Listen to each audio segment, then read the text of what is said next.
Bugle, audio newspaper for a visual world. Hello, Buglers, and welcome. Am I still allowed to say welcome, or is that off-brand for UK PLC these days? I'm not sure, actually. I do quite a bit of BBC work, so I've got to make sure I have a balance for and against the government. So let's go with welcome and f*** off. That should cover things to the Bugle. I am Andy Zaltzman. This is issue 4256 of the Bugle, to be precise. Yes! 256 episodes since we relaunched, meaning fanfare, please, Chris. Bigger fanfare, please, Chris. Meaning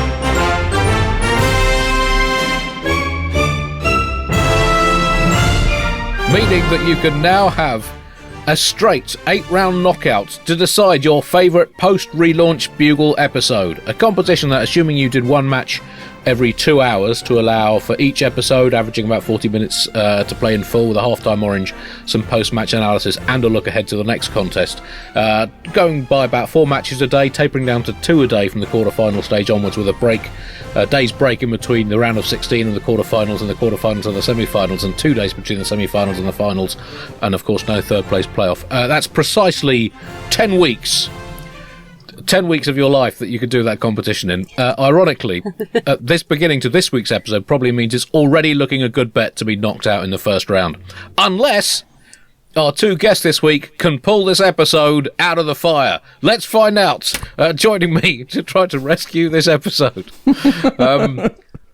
from a car in a basement in Australia, which may need some explanation. It's Alice Fraser. Hello, Alice. Hello, Andy. There is no competition. Everybody's favourite episode is my debut on the Bugle.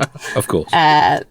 Where I launched the pun. I think it was the one where I said Arbeit macht Fries. All right. About Sean Spicer's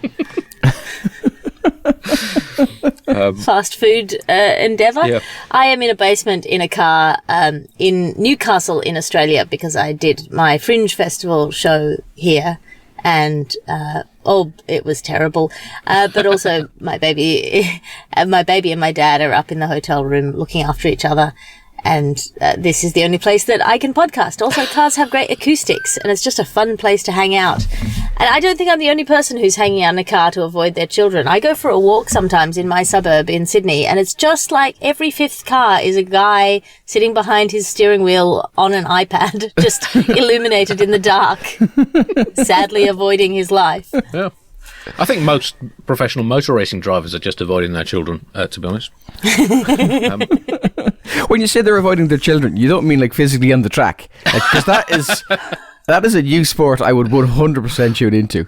Well, the voice you just heard there, joining us for the first time this year, it's Neil Delamere. Hello, Neil. You're not in a basement or in a car, by the looks of it. No, I am celebrating St. Patrick's Day. I didn't realise it was St. Patrick's Day until I woke up and felt extra Irish. I just felt both oppressed historically and lyrical.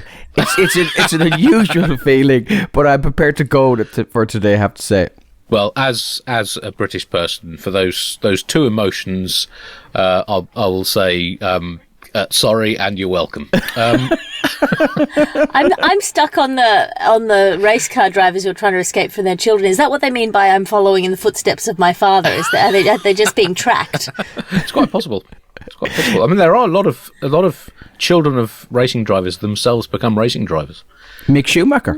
Yeah, I don't know if that's more than in other professions, whether the children of assassins themselves become assassins. I don't know. We'll have to look at the stats.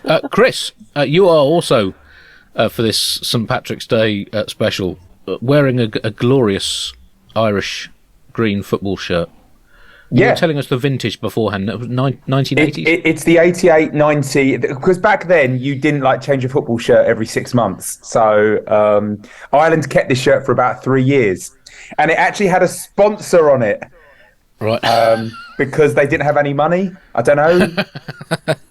Glory days. Yeah, happy St. Patrick's Day, Andy. And I love the fact that the only 2 professions you could think of were race car driver and assassin. Well, those are the two that got away from. I've ended up with two professions: comedian and cricket statistician. And they were very much the losing semi-finalists behind racing driver and assassin. But what a UCAS form that actually was when you were filling in that. Listen, I don't know. I just don't know if I'll get the points to be a ninja. But if it's not a ninja, it's definitely who opened the batting for Australia in 1911. Both race car drivers and assassins spend a surprising amount of time just spinning their wheels. Andy, yes. Do you find that being on the BBC, as you are so often, and the BBC's obsession with balance, I'm conscious of this as somebody who writes for some of the things that you do for the BBC, does that leak into statistics as well? When you say a statistic, do you then have to say, but also maybe numbers aren't real? Yeah, basically, you've got to be balanced in all things. So the way I do it is I do one true statistic and then one false one. And, I just find that no one seems to notice. He does negative numbers in the statistics just to keep everybody happy. As long as all my statistics in any given day add up to naught, then that's fine. That's all I'm seeking for when I'm on the BBC. Yeah, but you don't like naught because naught originally was invented by Arab mathematicians. So anything from outside, you can't use that on the BBC these days, can you? Oh. Yeah. What are you going to do there?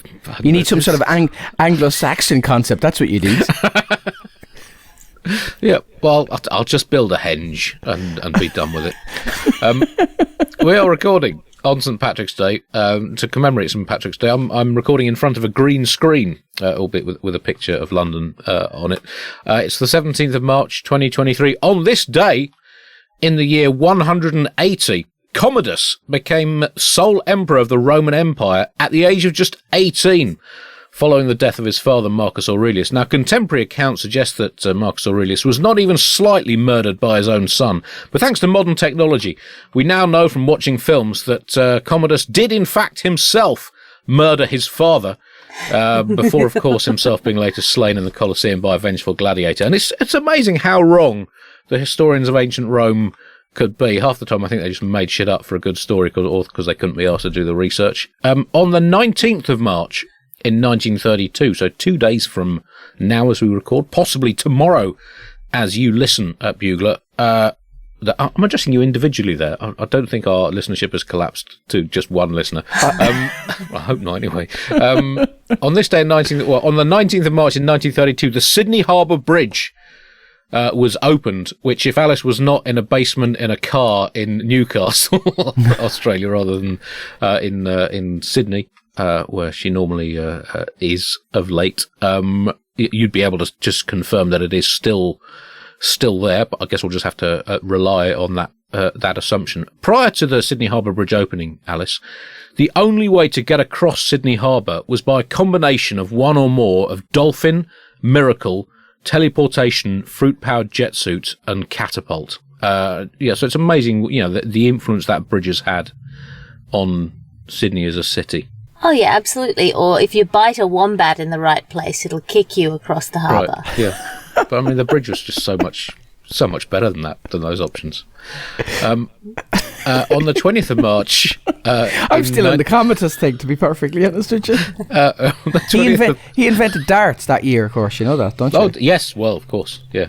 And the commode, which is a chair that you shit in. Look, any chair you shit in is a commode if you look at it enough in the right way. Yeah, technically, all chairs. If you bite a wombat in the wrong place, all chairs are commodes. On the 20th of March, so that will be Monday as we record, it will be the 107th anniversary of Albert Einstein, little Freddy Physics himself, publishing his general theory of relativity, which of course stated that an elephant looks tiny if it's a mile away, but a mouse looks fucking huge if I waggle it in your face. That was 107 years ago on Monday. As always, a section of the Bugle is going straight in the bin. This week we have a special Questions in Modern Philosophy section, provided to us by our in-house Bugle philosopher, Professor VX Buckerstaff, in which we pose the following key questions in modern philosophy. If furniture could talk, would sofas start a war? Would the widespread use of the social media term #free will itself disprove the existence of free will? If an animal demands to be eaten but only by a vegan, do meat eaters have a moral obligation to roost on a potato until it hatches? And if scientists discover that the only way to save the human species was by cloning 100 million Cristiano Ronaldos and 100 million Judi Denches and letting them loose onto an otherwise unpopulated island for 100 years, which island should we use? If you have answers to any of those questions, do email it. Yes, Alice? I have an answer to the first one, which is if sofas could talk, would they start a war? It would depend how the terms were couched. Oh, well, this episode is really recovering very, very promisingly. I can see this being a quarter-finalist at this rate. In what f***ing competition?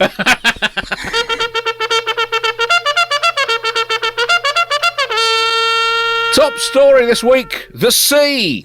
Love it or hate it, believe in it or think it's yet another conspiracy or scam by the elite. The sea is here to stay.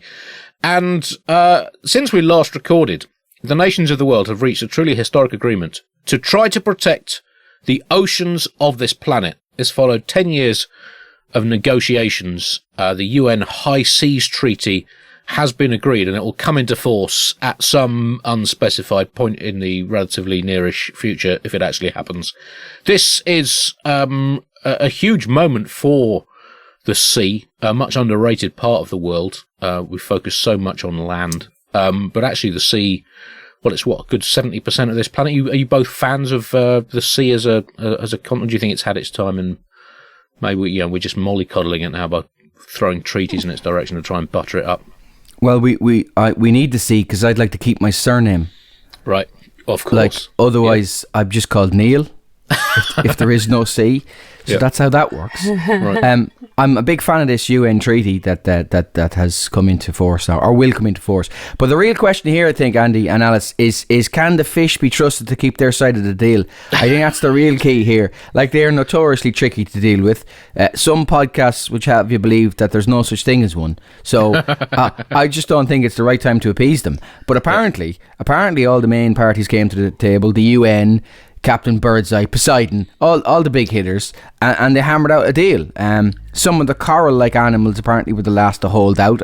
They wanted a full-scale war with the UN, but the UN then reached out to the traditional foe, the true crabs, following the old law of the sea: an enemy's enemy is my friend. And sorry, can we just let that line have a little bit of space, Neil? You can't just say that and move straight on. I mean, I thought you'd like that. You were right. If you like that one, I'll have a cracking octopus pun coming up in a few minutes. A cracking one, eh? It took 10 years of negotiations to get this treaty signed, which involved disagreements on fishing rights, shipping lanes, deep-sea mining, the rights of underwater volcanoes to erupt whenever they wanted, and the amount of salt that is allowed in the sea. They finally settled on a slightly vague-sounding pledge that it should be the same saltiness as a pan of water you're cooking pasta in. So we'll see if that works out. I mean, Alice, hugely tricky negotiation when there are so many different parties involved, as Neil was pointing out. Obviously, us humans, with our evolutionary nostalgia for when we were aquatic microorganisms living simple lives in the utopian idyll of the ocean without social media and everyone shouting at each other. The plankton, with their unlikely if practical lobbying alliance with whale hunters. The whales themselves always complain about submarines trying to seduce their partners. I mean, all these warring factions, and yet somehow they have hacked out a deal. Yeah, and the massive delay, of course, at the launch party where the King of the Ocean wanted his daughters to do a performance and opened the seashell, and his favourite daughter wasn't there, which really put a halt on proceedings. I always think that scene in The Little Mermaid where they open the seashell and there's no Ariel there, they don't whoever wrote that scene doesn't understand show business at all. There is an understudy, there is a manatee in a red wig waiting backstage for her chance to shine, and she would have been there. Yep. I feel like my reaction to this story is very shaped by my childhood. It took them 10 years to negotiate an agreement to protect the world's ocean, something that Captain Planet could have solved in one episode. The fishing industry obviously a very interested party in any treaties to do with the sea. I mean, they must spend a lot of time as an industry just wishing people to hurry up with food printing technology because, frankly, it's fucking cold and wet out there.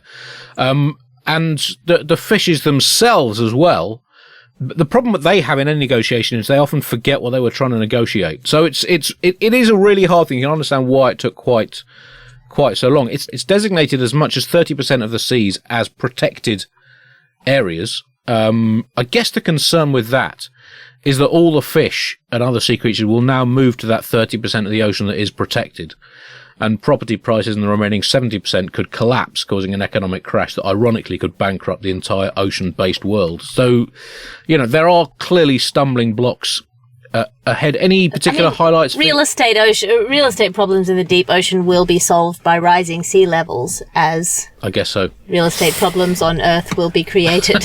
But not enough people talk about the gentrification of coral reefs, though. I think, and that's a good point that you raised there, Andy. Yeah. I mean, increasingly white coral reefs.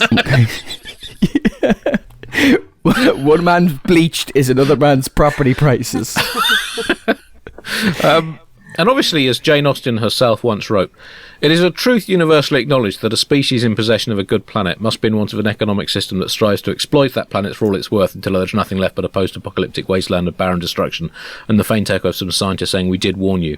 And I guess... She really was ahead of her time, wasn't she? She was very much ahead of her time. So, there are these... So far. The preserving the oceans... it's one of those classic woke things. The idea that, we should have a planet that continues to function in a future more than 6 months away. This treaty is trying to address. Yeah, did you know her real name was actually Jane Austen, short for Jane Austen, Texas, revitalized by Joe Rogan's Comedy Club? I didn't know that. Oh. The BBC, which you mentioned earlier on, its founding ethos was inform, educate and entertain. And I think we're three for three so far. Emily Bronte's real name was Emily Brontosaurus. A lot of people don't know that. They were a very big family. It's an unfortunate nickname that they had to shorten. In other sea news, scientists have warned of a, quotes, alarming rise in microplastic pollution in the seas. They've claimed that there is now 2.3 million tonnes of microplastics, a tenfold increase in just 15 years. Now, the question arises, is this because we're putting way more microplastics into the ocean? Or is it because the creatures that live in the ocean have been trained to be more discerning eaters and are no longer eating as much plastic as they were? This is a good news story, people. This is evolution in action. This is scientific overreach. Scientists telling us that this is an alarming rise in ocean pollution. It's only alarming if you personally don't want to piss microbeads, like a machine gun of horrifying texture. Or it's only alarming if you don't want a baby whose brain is full of tiny bubbles, or you don't want to be so full of plastic that you function as a human ball pit. I just feel like you can always spin this as a positive. Plastic doesn't age. Maybe this is the anti-aging solution we're all looking for. Yeah. I don't know. I think it's a bad thing, guys. Right. Yeah. So you're working, Neil? Scientists have found microplastics in human bloodstreams, in human waste, and recently in our lungs. We are evolving into a Kinder Surprise. We have plastic inside our bodies, and it's really put me off using my dildo. What is the point if it's already there in assembling your own fake phallus? There are 2.3 million tons of microplastics in the ocean. If you buy the action figure of a Teenage Mutant Ninja Turtle, it will have less plastic than an actual turtle. And that is what our generation has done. When St. Peter asked us at the pearly gates, "What have you done?" and the boomers go, "Oh, well, we defeated communism," and the Gen Z people go, "We started a school strike to effect change," he's going to look at us and say, "What did you do?" And we'll say, "We laminated Flipper from the inside out." But, we do need to keep this in perspective. 2.3 million tonnes of microplastic, potentially endangering pretty much everything that lives in the sea, might sound a lot, but there are 1/3 of a billion cubic miles of water in the sea, and that weighs way more than 2.3 million tonnes. So there's still way more water than plastic. In fact, I would say more than 90% of the sea is still water rather than plastic. So this is just a classic example of the media getting hold of something. If Cleopatra looked at it that way, like there's way more milk in this bath than asp. Yes. It's all about perspective, isn't it? Yeah, this should be safe. Ow, what was that? Oh, maybe I feel bad because I'm lactose intolerant. I was so pleased when I found out that microplastics were caused by synthetic fibre breakdown because it justifies my decision to never wear anything but the corpse of a dead tauntaun. I've got two questions there. Okay, yep. What is that? And It's a Star Wars reference. oh, Because I'm your nerd fantasy girl.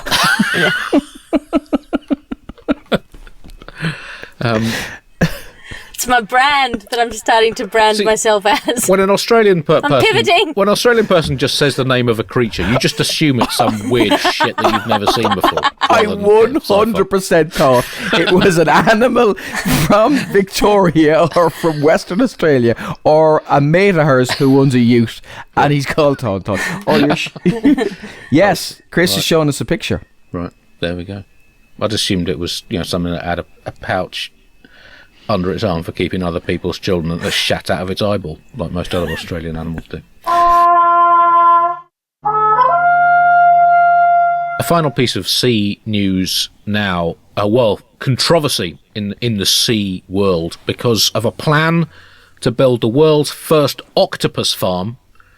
And scientists and octopus fans have are up in multiple limbs over welfare issues and the ethics of farming octopods, famously intelligent creatures. I mean, amongst the various words you don't often hear on public transport these days, I'll tell you what this world needs: an octopus farm. It's got to be pretty high up there. I mean, it's not something that you generally think about how does a combine harvester work underwater? I don't know how. I don't know how this would work. But the great mistake the octopus community has made over the years, the many millions of years of evolution that it's had the opportunity to change it, to take control of itself, is remaining extremely delicious when boiled and sprinkled with paprika. And that is why this issue has arisen. As an octopus fan myself, or a cephalopodophile, as I think we're called, I'm really against this idea of farming octopuses. I think if you can't find the octopus on your own and challenge it to a duel like a gentleman, you don't deserve to eat an octopus. They seem like the smartest thing that people still eat. They're like right on that borderline of like ethically questionable. And they're not just a handsy fish, is what I'm saying. They have long memories and they do art and they have communities and they have opinions and like little personalities, and I don't want to get on the wrong side of an octopus because I don't even know what side that would be. They're round. Handsy fish might be my favourite term I've ever heard on this podcast.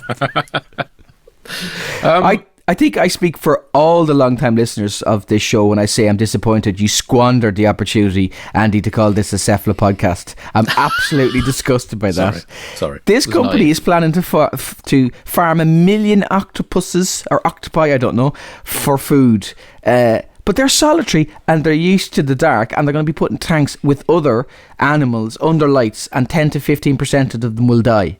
That is not a farm. That is Squid Game Part 2. It's not right. The plans state that the company has achieved a level... I love this phrase, this quote, has achieved a level of domestication in the species, and that they do not show important signs of cannibalism or competition for food. Not they don't show any signs of cannibalism, just not the important signs of cannibalism. Like, they do eat they do eat each other, but just not so much that the other one will die. Maybe 3 or 4 tentacles, but then they're absolutely stuffed after that. Tentacles are the breadsticks of the sea. And one of the things that they're suggesting they're going to do, which is horrendous, is they're going to kill them using icy water. Right, so the icy water will dispatch the octopuses in a way. It doesn't seem to work on Wim Hof, but it does work on octopuses. And there was a cognitive neuroscientist in lots of the papers, and he was saying this is a very cruel thing to do. A more humane way would be to kill them the way fishermen do, which is clubbing them over the head. Now, if the less cruel way is bludgeoning bludgeoning them to death. That is not great. If the CEO of your company's going, I don't really want to do the hypothermia thing, it's cool. Has anybody got any ideas? Blunt force trauma to the head? Oh, you big softy, Colin. You big softy. Okay. Matt, yeah. This needs not to happen. I mean, also, when you think about it, this farm, 1 million octopuses, 1 million hyper-intelligent creatures with a deep-seated, long-standing blood feud against humanity. That, again, is scene one in a science fiction film that ends with the destruction of humanity. It is way too big a risk. Way too big a risk. And you mentioned, Neil, that this is more like Squid Game. The way I look at it is you've got, these uncommunicative creatures who tend to live fairly solitary lifestyles in the dark, but are now being forced into communal tanks with light shining on them and then given extremely cold baths. Basically, we are talking about the same method used to develop teenagers in British private schools through the 19th and 20th centuries. Only the end goal is slightly different. You're wanting to create a tasty dinner rather than the ruling class. So, it's just, I guess learned behaviour in I think some ways. Hansi Fish captained the... Swap. That would be amazing. Just trying to... Boris Johnson changing his colour to blend in with a rock. Oh. I guarantee you the handshakes would get less damp. He's trying to avoid child support again. The intelligence of octopuses, you might think, are octopuses actually all that? How clever can an octopus be? The last time they put an octopus on the TV quiz show Mastermind, it just answered 8s to every question and then waddled off. But there have been reports of octopuses managing to escape from aquariums. In fact, there was one pair of octopuses in an American aquarium that tricked their way out by octosplatting a security guard, stealing their uniform, causing a distraction in the penguin enclosure by reporting a polar bear sighting, and then bursting out using one of the aquarium minibuses, and going on a 4-week alcohol-fueled crime spree across 6 states that ended in a police ambush and a lethal gunfight outside a Spanish tapas bar in Louisiana. These are creatures that we need to fear, respect, and occasionally eat. Otherwise, we are doomed. I saw I was in Greece and I saw a bit of splashing out at the sea, and a guy slowly is coming out of the sea, and he's having a bit of a wrestle, and I'm sure I remember correctly, he had a trident in one hand. Yep. And as he got closer, you could tell he was still dueling with a live octopus. And it was a rocky beach, and there's us a family, so it's 3 small children, 2 adults, only other people on the beach. And he finally gets himself into a position where we gets the octopus by one leg, and in front of us, repeatedly beat the octopus to death on a rock in front of us. And then when it was limp, he reached in, bit the ink sac out of it, spat it out, nodded at us, and carried on like we were supposed to continue a day just as normal. What a stag party that was. Oh my God. So compared to the ice, I'm not so sure. I really hope that Daniel Craig was going, I like your vision for when I walk out to sea, but I've got a better idea for that. How about James Bond beats a squid to death and then bites its insect out in front of everybody? That could be the rebrand Casino Royale really needs. It's Octopussy, surely. I think, if I remember from my Hal and Roger adventure book series, as a child, scientifically accurate as it was, I think that's it biting out its brain. Right. That's worse. I don't eat octopus. Right. Well, I have eaten octopus, but I've never killed an octopus with my bare hands whilst wielding a trident and confusing a family. Confusing is an understatement. Yeah. It was 2 out of 3 isn't that bad. It was a spear. It didn't have 3 heads, Andy. So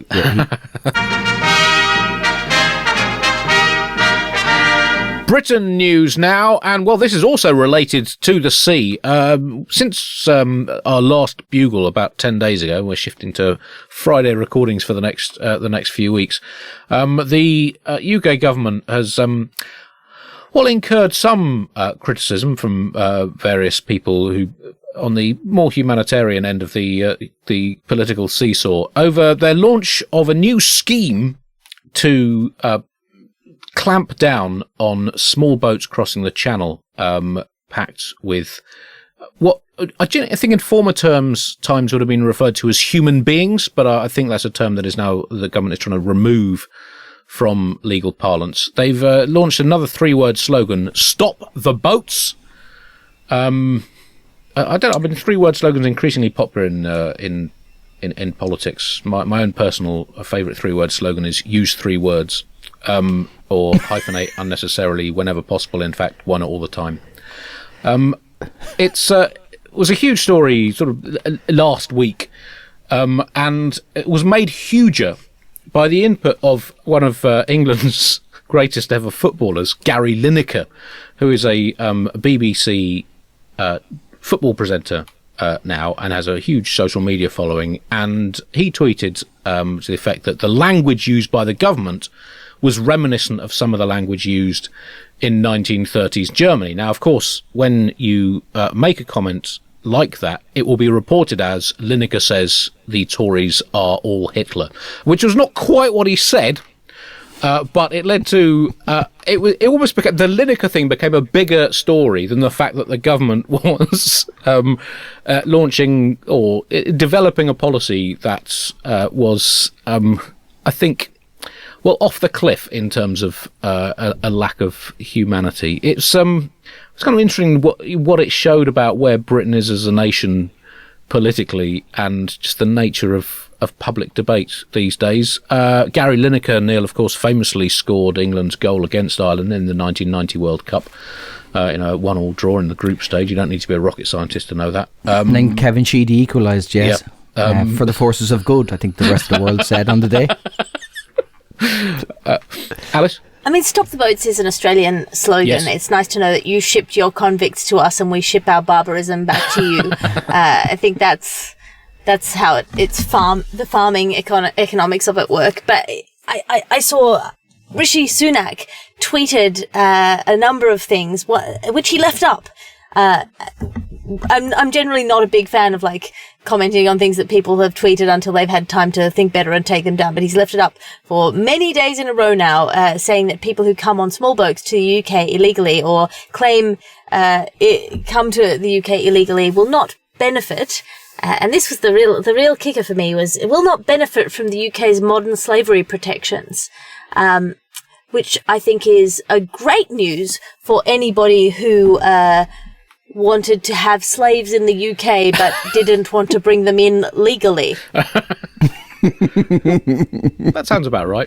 There are some people in Parliament that just love an old 3-word slogan in immigration, don't they? Stop the boats, get Brexit done, Arbeit. Well, you know the rest of that one. Every little helps, always Coca-Cola. I don't know all the rules. The paranoia from the certain newspapers on this is just unbearable. They're here, they're off the coast, they're in small boats, they're coming. They're not the fucking Vikings. Will you relax, for Christ's sake? This is yet another unenforceable, cruel law change to throw red meat to a certain base. And there's this huge paranoia about small boats. And it's going to get worse, because this isn't going to work. So they'll be like, we hate all small boats. There'll be no small boats. We're going to make small boats illegal. Lilos, they're banned as well. Ships in bottles. That's how borrowers illegally get into the country. Doors are banned. Kate Winslet clearly floated for some time on one after the Titanic went down. And as a precautionary measure, Stephen Redgrave and Matthew Pinsent will be executed just in case.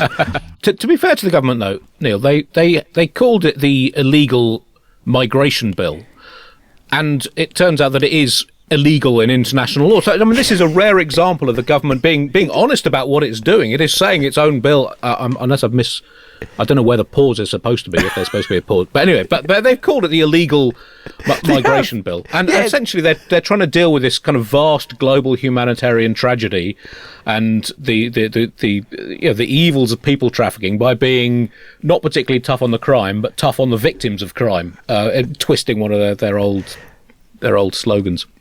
Yeah. I mean, you got to admire the ambition there. The government already knows this immigration bill will break international law. They've intimated as much.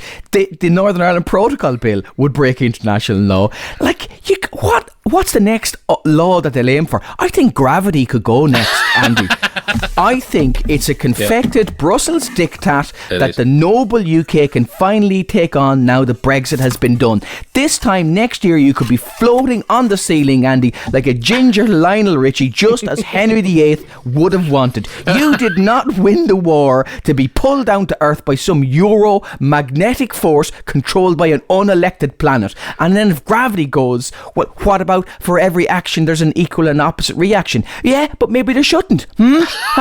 Maybe physics is the invention of lefty lawyers who don't want hard-working people to build perpetual motion machines.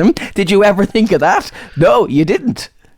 Well, I mean, lefty lawyers are one of the groups that were blamed for preventing the government putting through this illegal legislation. And Suella Braverman, the Home Secretary, and part of the problem is their previous strategy or policy of trying to catapult people to Rwanda has not. They've managed to get, I think, a total of 0 people on the planes to Rwanda under the ancient clause of the Magna Carta, out of sight, out of mind. I think that was legal under British law, if nothing else.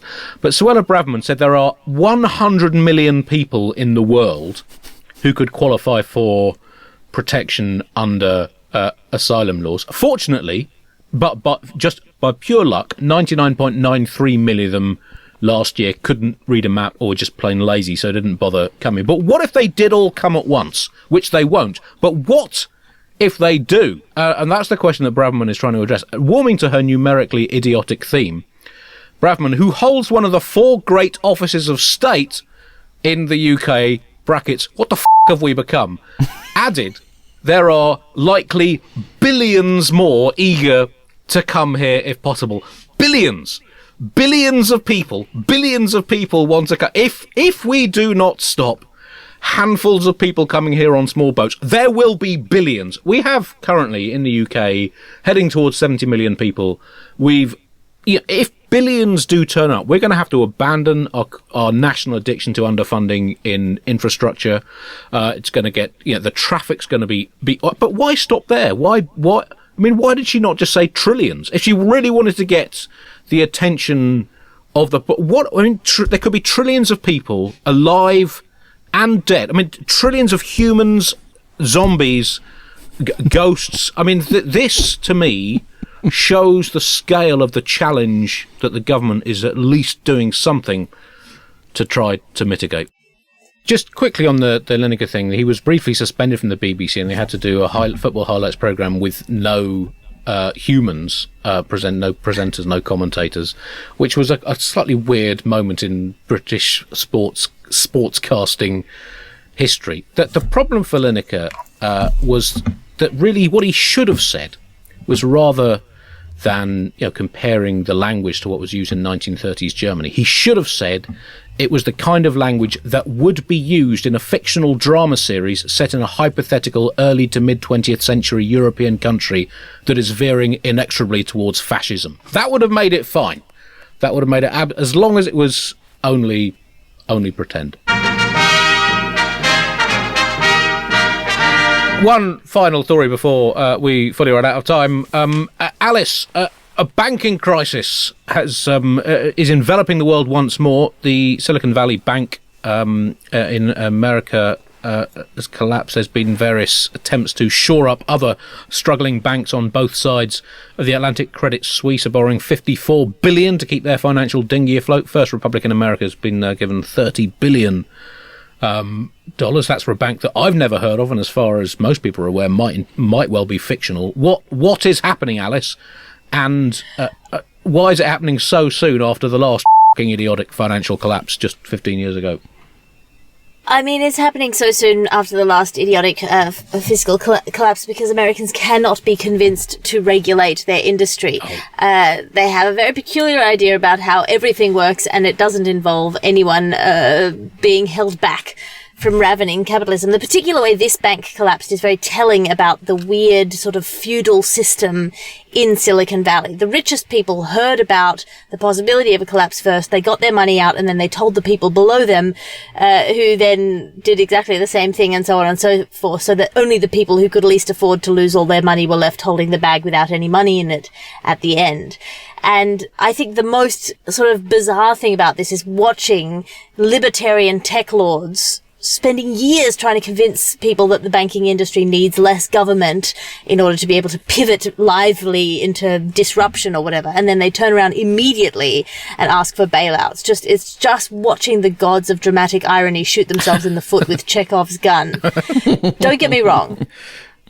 I think people who put their money in a bank should be protected by the government, and some of them have been to a certain extent. I genuinely think that there should be regulation, probably because I'm, too much of a wuss to believe in the inherent moral virtue of letting people rip each other's throats out with their teeth in a state of nature until we have a king again. But I feel like the core problem here is that so many loud thought leaders continuously present Silicon Valley success, tech success, as a function of a ruthless Darwinian survival of the fittest meritocratic Thunderdome style situation, when it mostly actually seems to be like a half hype game gold rush for angel VC money dumps, like some cargo cult where they're all just begging the big man to drop money on them, or that scene in Toy Story 2 where the little cute green alien sort of pre-minion prototypes are waiting for the claw machine to choose one of them to raise up into Muskland. Businesses in Silicon Valley do not succeed because their business serves customers or meets a need. They succeed when some ridiculous gambler / money duke in barefoot shoes who thinks he's better than wearing a suit to a business meeting, he has venture capital and he decides to give them a spin on the money wheel because they did, a funky futuristic PowerPoint presentation and they both listen to the same podcasts. It's junk money being played with by impulse-driven narcissists who have a god complex, and they all know it's not real, which means that the moment someone tells them everyone else might find out it's not real, they start climbing each other to safety like ants in a flood.